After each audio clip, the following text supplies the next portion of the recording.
Assalamualaikum warahmatullahi wabarakatuh. Hello everyone, how's your day? I hope all of you have a great day.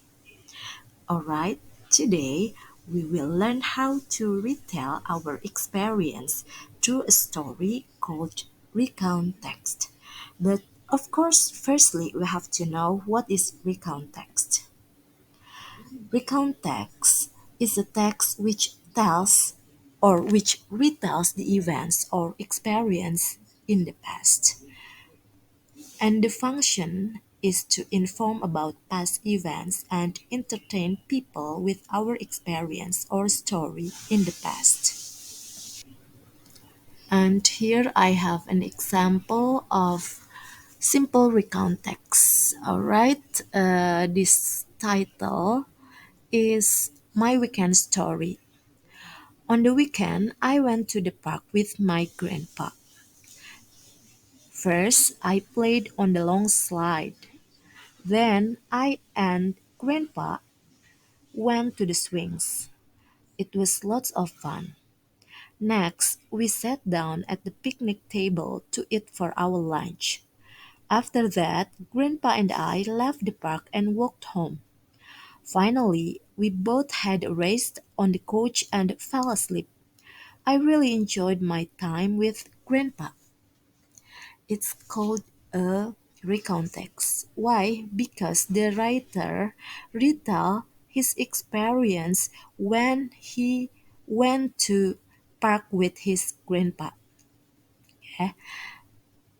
And then how to construct our story in a recount text. Here I show you the generic structure. The generic structures of recount text are orientation, events, and reorientations. Here, in the first part, orientation, the writer have to write or have to tell who is involved, when is happen, and where it happened, when and where it happens.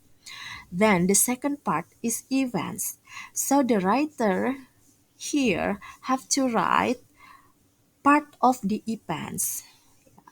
And then the last part is reorientation. It tells about the personal command or personal feeling of the writer, right? Here, I'd like to show you again to the story. On the weekend, I went to the park with my grandpa. At the first part here, the writer tells when he went to the park with his grandpa on the weekend. In this part, the writer tells who is involved and then where and when it happened. And then the next part is events. The events is first I played on the long slide, then I and grandpa went to the swings. It was lots of fun. And then the next we sat down at the picnic table to eat for our lunch. After that, grandpa and I left the park and walked home. It's called events. So here the writer tells or retells to the reader parts of his story. And then the last one is called reorientation. Reorientation is in the end. Finally, we both had a rest on the couch and fell asleep. I really enjoyed my time with Grandpa. Why it's called reorientation? Because here the writer write his feeling or his comments that he feel enjoyed with his grandpa. Alright, that's a simple explanations about recount text. And if you have any questions, you can ask me or comment on this YouTube channel. Thank you everyone. Assalamualaikum warahmatullahi wabarakatuh.